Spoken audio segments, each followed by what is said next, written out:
Welcome, everyone, to this month's ISL SIG, specifically for Information and Media Literacy. And again, this is a monthly webinar on AI, and we've been very lucky to have great speakers each month give a different perspective. And today, we are really lucky to feature Hall Davidson, who is the Senior Director for Global Learning Initiatives at Discovery Education. And Hall is an international speaker. He has been doing educational, technology for decades, and it shows with his deep knowledge. You may have remembered, Hall from his keynoting at the 2017 ISL conference, and he's so good. We want to make sure that he brought in his expertise about AI because he keeps current on all of this stuff. So with that, Hall, take it away. Thanks very much, Leslie, Dr. Farmer. Good to be here. And I think it's an important topic, and I'll get to that in a second. But first, if you look on this slide, you'll see not only we have film strips, but also a little AI. That's I asked AI to generate a video on AI, and that's what it gave us. So how reflective. Film strips, interesting story. There was just an article on Arnold Schwarzenegger, the former governor of California and also a movie star, of what made him come to America. And his story was, it was a film strip that he saw in class of the United States. He was raised in post-war Austria, which is probably a pretty dismal place. And he saw America, and then he saw Los Angeles. He says, I want to be there. And it was always in his mind. And at the age 10, he saw bodybuilders, and he said, I know they have that in America, so I'm going to do that. Anyway, interesting story. At least to me. So before we get started, I do want to say, and as Leslie said, I've been talking about AI for a long time. I was asked to keynote the statewide conference in Wisconsin, which is an important state in education. And one of the things they do is they have walk-up songs. And if you're keynoting, you're supposed to have music that you play when you walk up. And that's it came with sports and came with something else. And I was asking around and said, what should my walk-up song be? I mean, there's all these cliched ones that get you all started and fired up. And someone said, you should do have AI write a walk-up song. So Mike Lawrence did this, and he pulled my bio from Ignite. That was a conference that he had sponsored. Just pulled the bio right off the website, put it into ChatGPT and said, make a song out of this. And then put it into, I don't know which one he used. I use Udio when I do this, Udio, and then said I want uplifting pop. So, and I've done this many times since. It's a lot of fun. So you take a bio of yours or someone or you write a description of it, and you put it into ChatGPT and say, give me lyrics for a song, be specific about the song, and then go to Udio and put it in there. So this is my walk-up song. And I actually couldn't go to Wisconsin. I had a surprise surgery, so I couldn't go to Wisconsin. So I've always wanted to show this, and now you get to hear it. Here we go. So this is the Way Too Flattering walk-up song. It's a minute long. It's completely written by AI from my bio, and the music is all its own.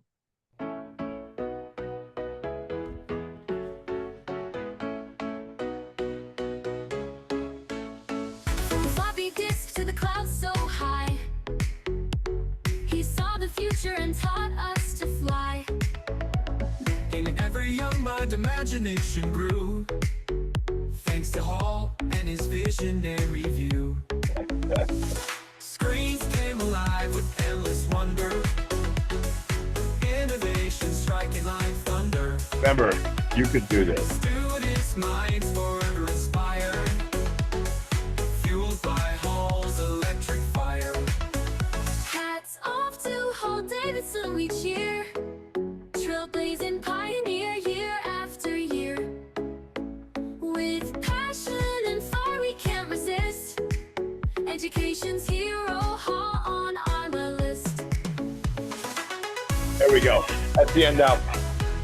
Imagine doing that for your administrator or for someone on a board. It hasn't been done that much recently, but it would be it does kind of blow people away when you make a song for them. And this is the end.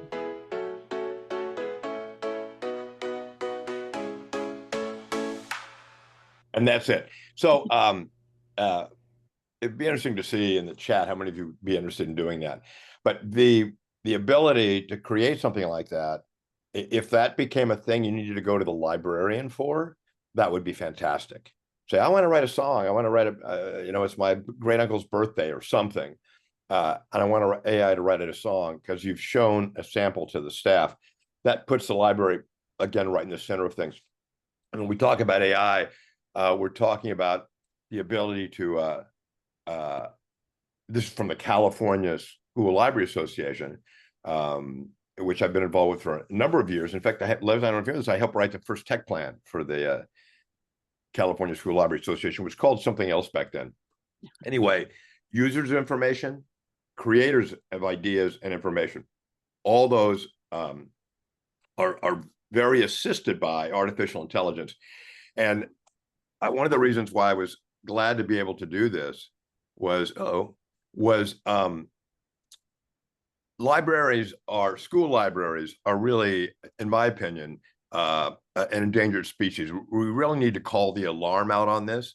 In my state, in the United States, it is a diminishing group. And you see why. There's all these other sources of information. People associate libraries just with books. And of course, there's much more to a school library than that. But we need to make AI part of the school library. And if the library can become, school library can become the hub for AI, it's irreplaceable.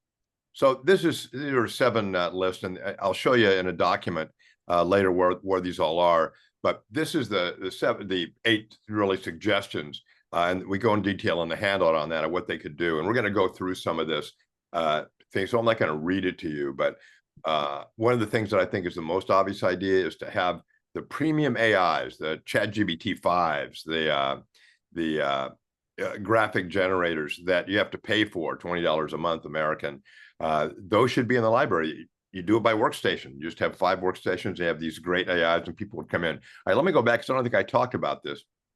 This is the at the bottom of the opening slide is a tiny URL where this presentation lives, and also all the resources that I talk about are there also. It's this giant Google Doc, more than you'll ever want to know. But if you go there, there's a QR code. There's also a tiny URL, tiny URL / international lib. Make it easy to type.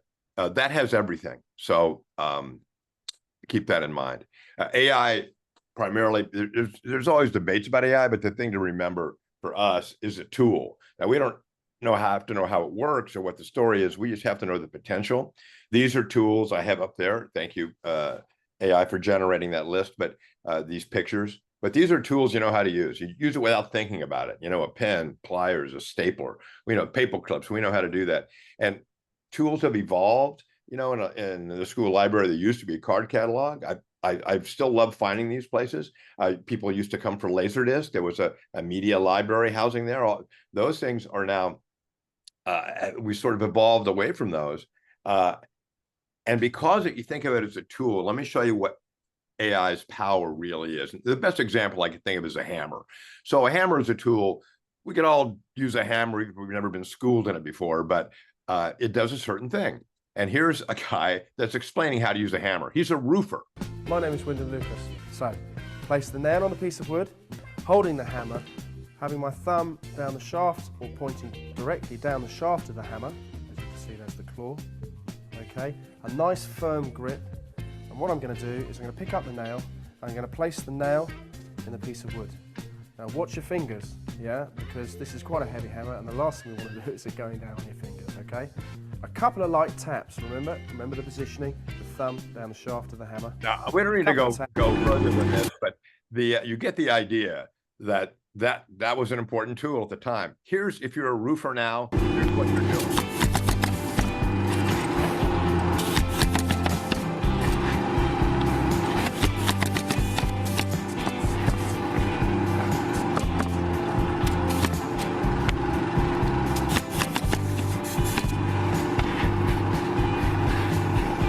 And if you don't use AI, then you're going back to the old days of the hammer. And I think a lot of what we used to do was the search for information for a specific thing was like using a hammer. You're looking for one specific thing, you found it, you did it, Yahoo. These days with AI, it's like an automatic nail gun, because when you use AI, you don't just get what you're looking for, you get it faster, and you get suggestions that go along with it. You're looking for this, maybe you might want to also look at this. These are the things a good school librarian does anyway. You like this book? Hey, maybe you'll like this one too. AI does that in all categories. All right, so here people say, how did it get so smart? As librarians, we all know that there are many places where there are many books. AI's read all these books. If they've been digitized, AI has read these. That's how it got so smart. And it's not only digital books that it's read, it's also materials. Imagine reading all those books, how smart you'd be. It's also listened to podcasts, it reads blogs, listen to the radio. It actually watches YouTube. There's a synthesizer that lets an AI pull the information off YouTube. So when you start to work with AIs, it will many times tell you, on Reddit, which is a popular blog site, on Reddit, here's what this has been done. So all these other sites have been trolled. Reddit sort of information site. I don't know if I'd call it a blog site, but all these things are read. Pop culture, covers, gaming. These are all things. This list was generated by an AI. What do you ask? What do you go and do? What do you find? And this is where it goes. So if it's done all that, it's very smart. So here's a question, and you can put the answer if you want to. It's multiple choice in the chat or write it down on a piece of paper. But ChatGPT 4 is built on 1 petabyte of text. 1 petabyte of text. How many, well, now the answer's up there. How long how many lifetimes would it take a human to read 1 petabyte? Well, it would take 30 million years. 30 million years to read 1 petabyte of text. And GPT-5 is now going beyond that. It multiplies every time. So we're going to be up to the point where it would take a human 100 million years, stop doing this automatically, 100 million years to read all the things that an AI you're paying $20 a month for does it. Okay. So remember, and this is a general organization, so a librarian analyzes, organizes, educates to find the information they need. AI is a serious tool to do that. And here's sort of an example. This is again, you'll see the tiny URL where all its information is, the links to the videos, a QR code. It's sort of my bio, and I've been around a long time, and I'm on some library foundations now, and some content creation thing, the California Student Media Festival Board. Leslie and I are both on that. So when people at conferences say, I'd like a picture of you, I give them this one. And I say, this is the first picture of me in a faculty yearbook, back in the day when we did yearbooks in Mosaic, which is a joke. But this is how I found it. I asked an AI, I think it was a Dolly, which is part of ChatGPT, to generate a teacher, an ancient Babylonian mosaic, and it gave me 4 choices, which is typical what they do. You'll get a choice, but the prompt is the thing. Notice that in that prompt, and that's the prompt below that I use, teacher, ancient Babylonian mosaic. There are nouns and adjectives. There's a visual medium style. All those things are important when you want an AI to do what you want it to do. So learning prompts, becoming a prompt engineer, is a really significant part of showing people how to use AI and getting what they want. And I'll go into much greater detail on how that works in a second. But notice this, one of the 4 is not an ancient Babylonian mosaic. It might be what AI thinks of as a teacher, but it's not that. And that's what we call a hallucination. And it's getting better, but you'll still have AI hallucinations. I'll ask it for certain specific facts. They're somewhat obscure, the price of a stock on a certain day, and it'll get it wrong. It hallucinates because it goes out to get information, and sometimes the information it gets is wrong. The classic tell in generating images for AIs or hands. And people used to have AI generate videos when they were applying for a job.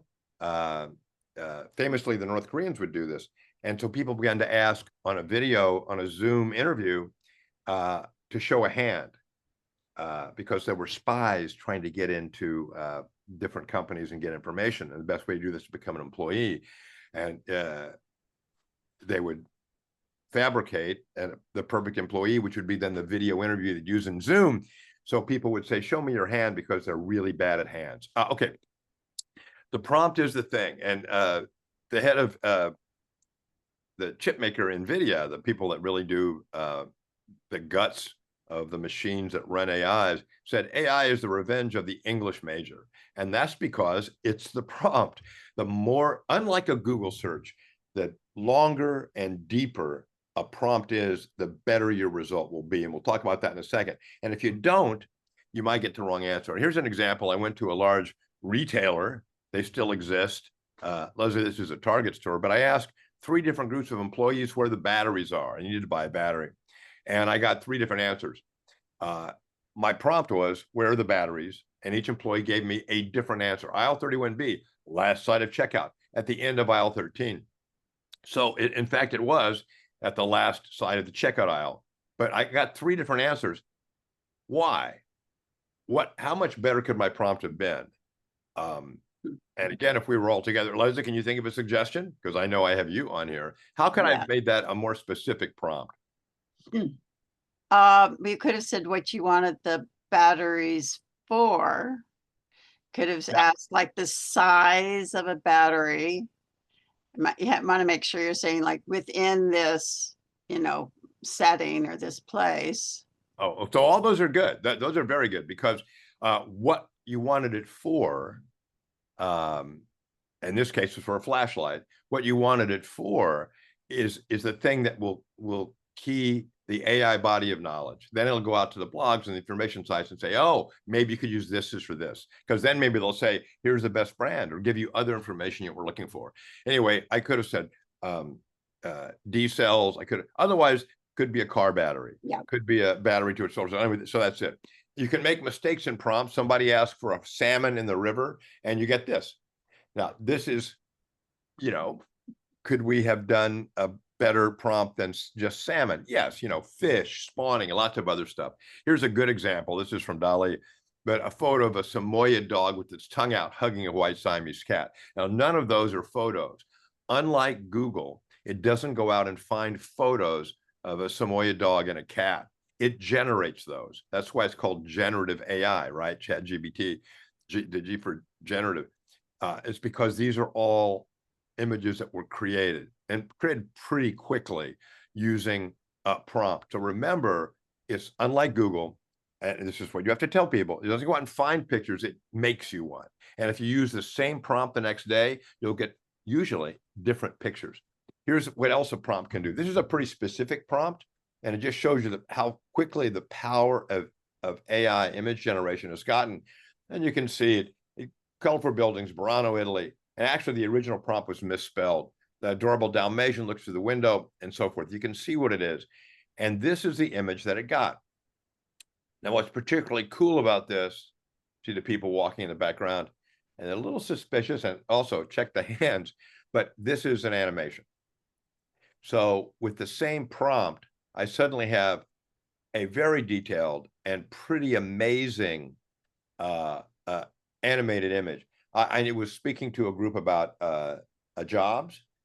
This is regional occupation centers. And so I wanted to show a California student opening an internship acceptance letter.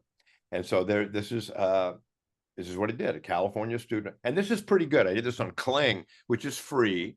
And that image set up what I was trying to say. So the prompt is really critical. And with it, you can now not just do information, you can do images, you can do movies. So a friend of mine, and I think you know Mike Morrison, Leslie, who's a tech director at a school district here, a K-12 school district.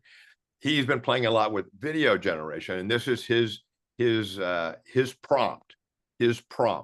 And this was in Google Geo, I believe. It says on the next slide.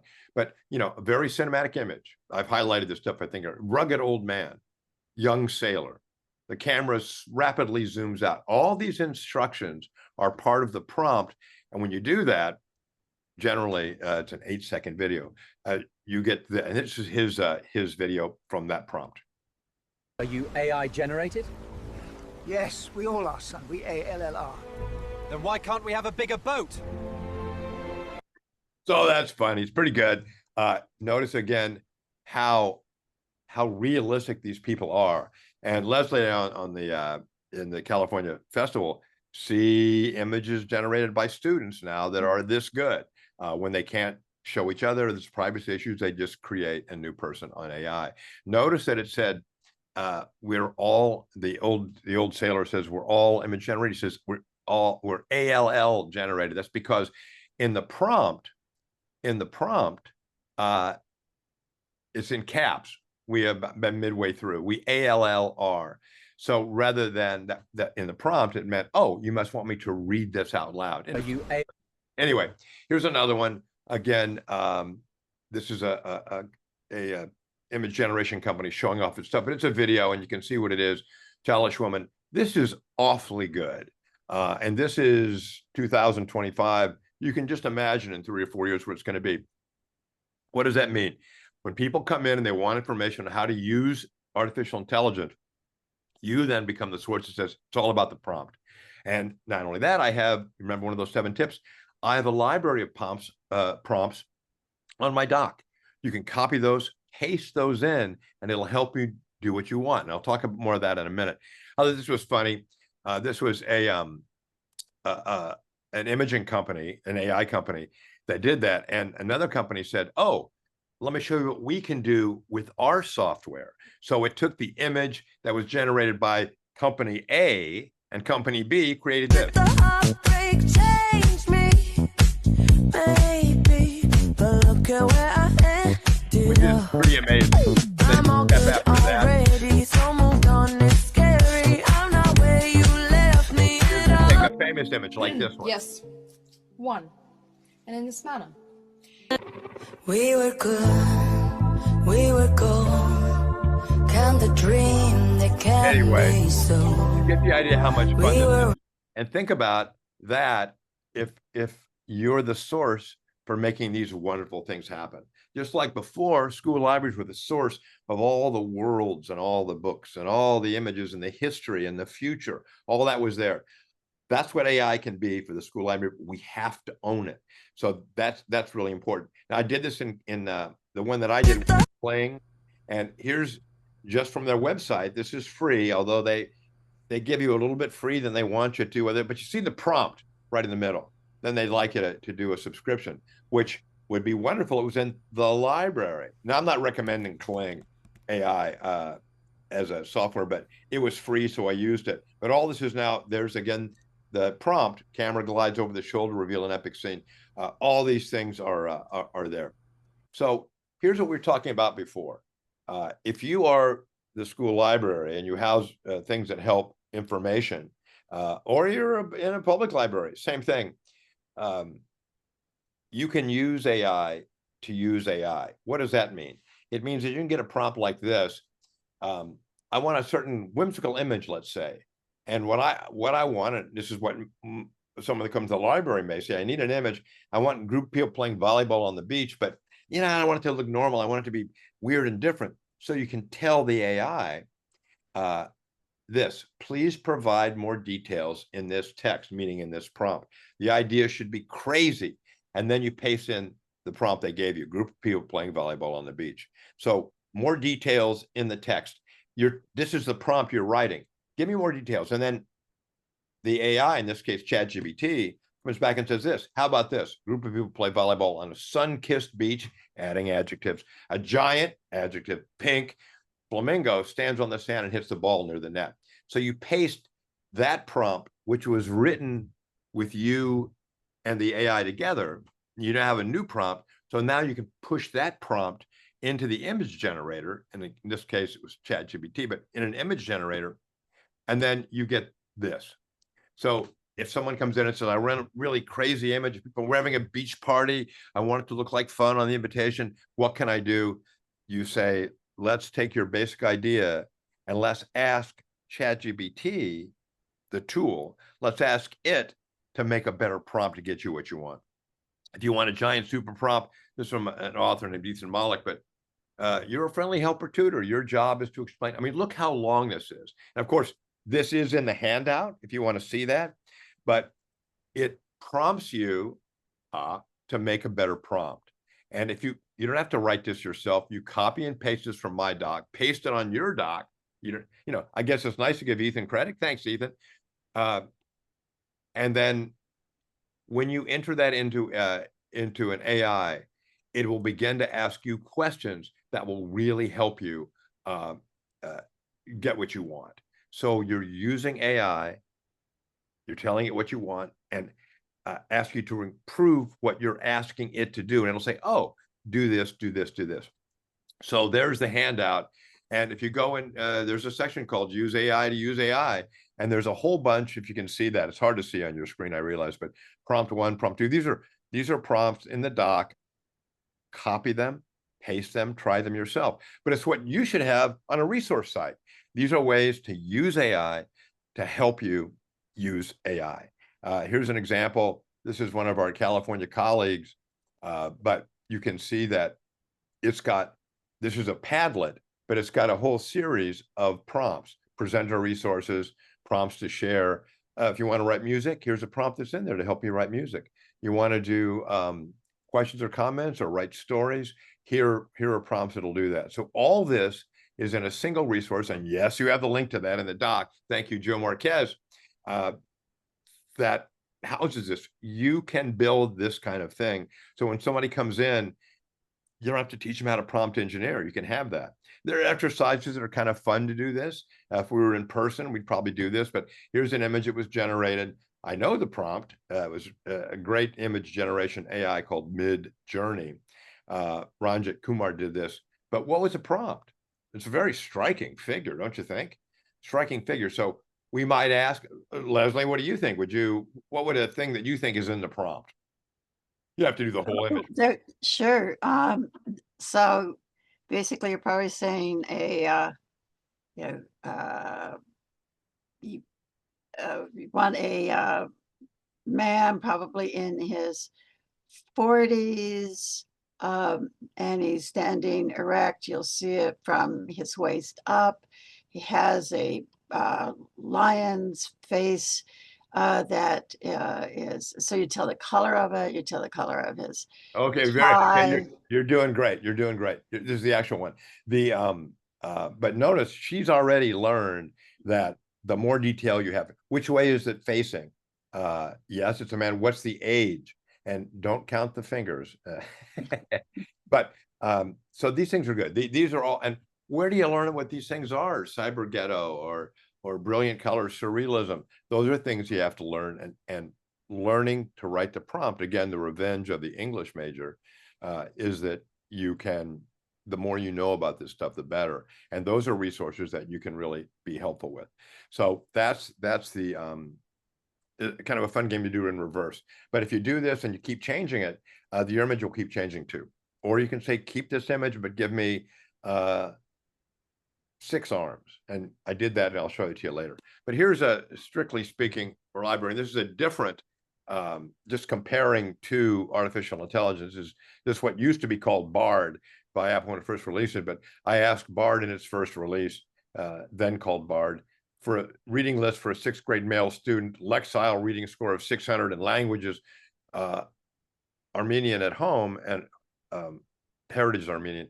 And there you go. So it spit these out. Now, you may recognize that some of these may not be exactly what's right. There may be a hallucination or two in there. So one of the good things about the Google AI, now called Gemini, is that you can do the search, and others are doing this now too, where it'll show you where the references are. And earlier it color coded it. So it's doing a search on its own results. So it gave you results, and you go, I don't know if I trust all of these. So you can do a traditional Google search to find it. Now, AIs will now do this on their own, but you can see that there's the result color coded for whether it's accurate or not. And some of these were not so accurate. The green ones are, and the other ones are not. Same thing for other things. So anyway, what this is to say is that AIs are getting better. And when you use an AI, you can use the AI to check itself. You know, gives you a result, and you go, would you please go out on the web and verify all of these and tell me where you got them? Now, increasingly, they're listing this for you in a little tab at the bottom. And we could go over it, except they can change literally overnight. So just know the basic thing is that you can have an AI check its own information before it does it. And, you know, people have gotten in trouble, lawyers, that the AI generated cases for them that didn't really exist. And they put it in a brief and, oops, that was a mistake. Here's another thing that's kind of fun. If you want to write a book, this is also in the handout, but this is I checked it and it still works. But if you copy and paste this and put it in, you can get a story. You pick a genre, you pick the time period. I'll let you read this as you go along. It'll generate basically an outline, and you can add or stop it. But notice that you're telling me, wait for my input. Ask me, is it the last two lines? Ask me what to say or do. Wait for my input after every paragraph. So again, you're using AI to use AI. So I wrote a story, and here it is. I wanted a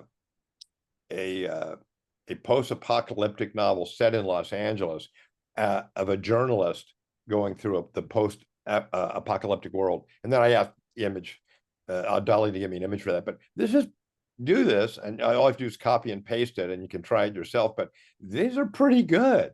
These are pretty good. The streets were choked with debris, and the air was thick with dust and ash. Geez. Okay. AI generated music. But and again, you want to see that you can go to the doc and pull it out. But it's we could spend some time on this story, and it's scary how good it's getting. All right. So when if a student is you're helping a student create something, a picture or a story or a research paper, how do you cite it? Now, this is what we use the MLA handbook, but can you cite it? Yeah, and one of the things that's in the new handbook now is the AI categories, examples of what to do, and when you're citing the generation of AI. And again, the links to this are in the handout. You may not want to use, just may not be the thing you use to do citations, but the fundamental idea is this, and this is part of the ethical battle that people still, for better or for worse, are going through. Can you use AI? And the answer is yes. Could you ever quote Martin Luther King in a paper? Yes, as long as you give the citation. So we don't mind AI's work as long as it's cited. So these are some simple ones. My paper was done by a human, modified by an AI. An AI wrote it, I modified it, or it's all AI. Just some simple way to let people know that what contribution AI made. And I think this is important to know, because if nothing else, you'll be able to track how well people know how to use AI and how good the AIs are. All right, so that being said, who then owns the work? Now, this is copyright varies country to country, of course. This is from the U.S. Copyright Office, but the U.S. Copyright Office and some countries have taken a different take on this, but says you can't copyright something if you're not a human. Copyright is in the U.S. Constitution, our basic bylaws, and the decision is that it says you have to be a human to own copyright. Copyright Section 2, Clause 8 of the U.S. Constitution, something like that. Anyway, so this student used AI to write the pictures in his story, and well, I should say in Chris's story. Let's not assign a gender. Chris's story. So Chris owns the copyright, but does not own the pictures. Anybody can use those pictures if they want. Now, it leads to an interesting question. Here's a guy, Greg, we'll just call him Greg, did that upper dragon. That's what he does. He does really, you see that painting behind him. He does these kind of pictures all the time.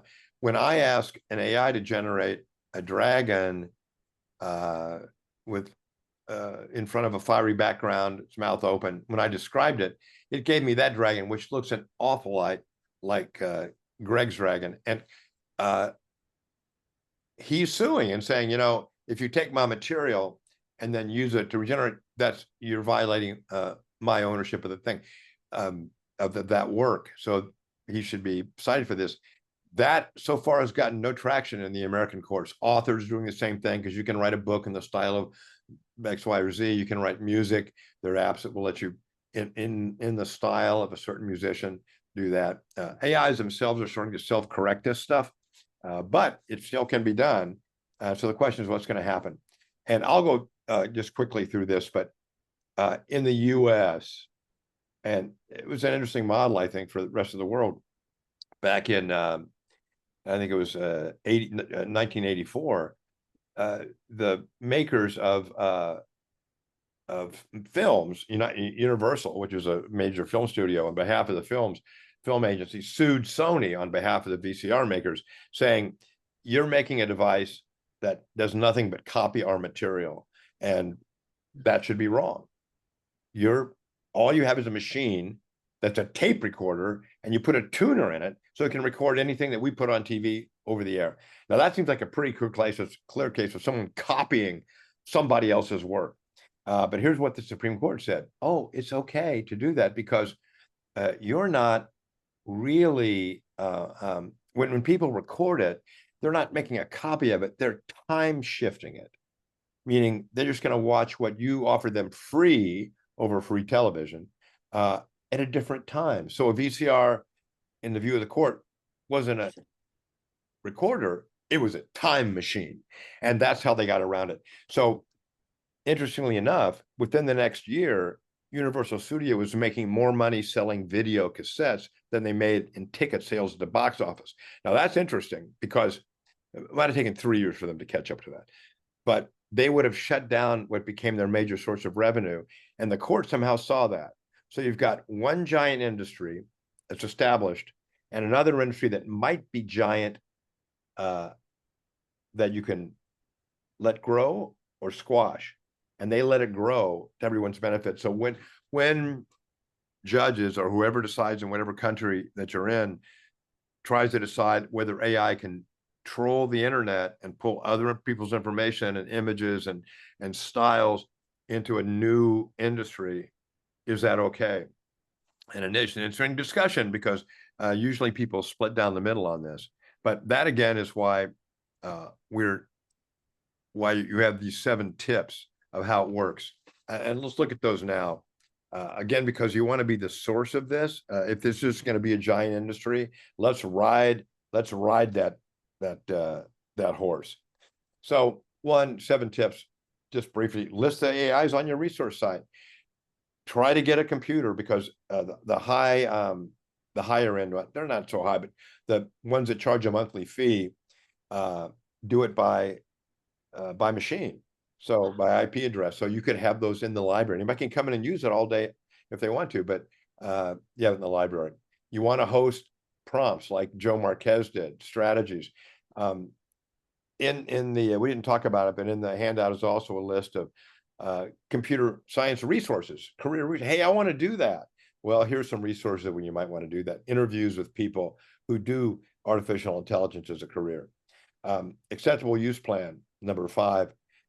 Schools are still, many schools still troubled by what kids can do, what teachers can and cannot do, what students can and cannot do.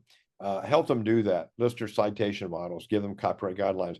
Again, I wish we had all done this in school libraries when we first started talking about this 4 years ago, because schools are really in a quandary. And if the librarian had been at the table and say, let me do this. Again, libraries become irreplaceable because nobody else knows what to do about it. They're all nervous and agitated, and it'll resolve itself. And plans are being evolved right now that are pretty good. Anyway, create an AI award. Give an award for the best use of AI in your library or in the school or in a classroom. We've done that. Leslie and I have with the school, California Student Media Festival. There's an AI award, the person that does it in the best way. And again, I have twice posting AI resources. That's how important it is. So anyway, in summary, this is sort of it. If we use, we talked about tools. If we use tools as a metaphor, as a librarian, school librarians particularly, no matter how, look, I use the word matter twice too. No matter how unfamiliar the tools are at first. And where would we go? We'd go to the internet to find these tools. No matter how unfamiliar they are, you can become, a librarian can become the master of all of those things. And that's what AI literacy, I think, would be. So anyway, that's the summary. And look, I told you I had an AI generate a 6-armed librarian, and there you have some, each holding tools. And the one on the left is holding all the old tools, and one on the right, a bit of tools. And I had to keep working with the AI to get the hands and the tools right. Anyway, thank you for letting me have 45 minutes of your time. This is again, the handout, and that's the QR code. And if you go into the deck, you'll see again the solutions, those 7 things in a little more detail. No need to look at that now. You can go and see it yourself. But I also asked AI ChatGPT 5 to create a playbook for school librarians integrating AI into their work, and that's posted online too. It's not bad. It's not bad. Anyway, that's it. Leslie, I don't know if there are any questions or if we're out of time, but appreciate this, and I'll take the link to the recording too. Super. So thank you again so much. And this will be posted at the ISL website. And folks, you've got some great tools to work with. And we've done this before with whether it was Wikipedia or other kinds of things. So this is the next step in our journey.